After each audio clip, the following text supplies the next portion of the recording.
ಯಾರಪ್ಪ ಗುರು? ಒಂದು ಬಾರಿ ಚೆನ್ನಾಗಿ ಹೇಳ್ತಾರೆ. ರೆಕ್ಕೆ ಹಾರುವಂತ ಒಂದು ಪಕ್ಷಿ ಎಷ್ಟಪ್ಪ ಹೋಗ್ಬೋದು? ಎಷ್ಟು ಹೋಗ್ಬೋದು?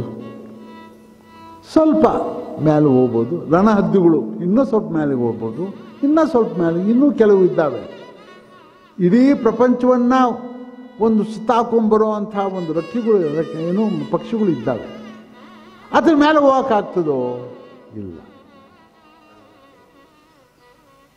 ಆದರೆ ಗುರುಗಳ ಲಕ್ಷಣ ಏನಂದರೆ, ಗುರುಗಳು ಈ ಒಂದು ಪ್ರಪಂಚನೇ ಅಲ್ಲ, ಎಲ್ಲ ಪ್ರಪಂಚಕ್ಕೂ ದಾಟಿ ಹೋಗ್ಬೋದು,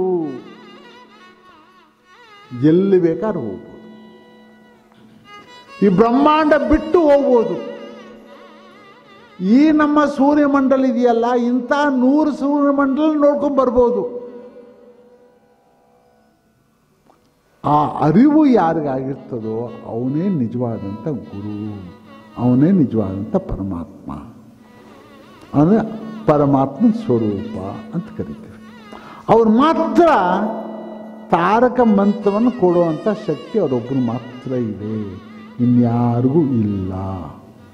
ಅರ್ಥ ಮಾಡ್ಕೊಂಡು ಇದು ನಿಮಗೆ ಅಂಥವ್ರ ಬಾಯಿಂದ ಬಂದು ತಪಸ್ಸನ್ನ ಮಾಡಿರ್ತಕ್ಕಂಥ ಒಂದು ಶಕ್ತಿಯಿಂದ ಈ ಒಂದು ಬೀಜಾಕ್ಷರ ಕೊಟ್ಟಿದ್ದಾರೆ.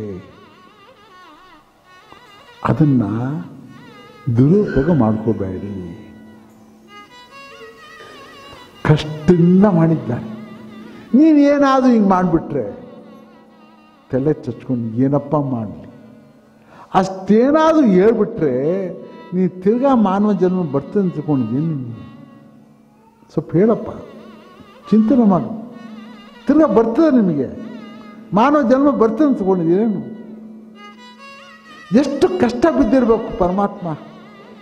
ನೀನು ಬಾಗಿಲು ಬಂದು ನೀನು ಏನೋ ಕೇಳದೆ ಕೊಡ್ತಾ ಇದ್ದಾನಲ್ಲ, ನೀನು ಇದನ್ನ ತಿರಸ್ಕಾರ ಮಾಡಿಬಿಟ್ಟು ನೀನು ಅದನ್ನ ಬಗ್ಗೆ ಚಿಂತನೆ ಮಾಡದೇ ಇದ್ರೆ ಏನಪ್ಪ ಆಗ್ತದೆ? ಹೌದಲ್ವಾ? ಚಿಂತನೆ ಮಾಡು, ದೀರ್ಘವಾಗಿ ಚಿಂತನೆ ಮಾಡು.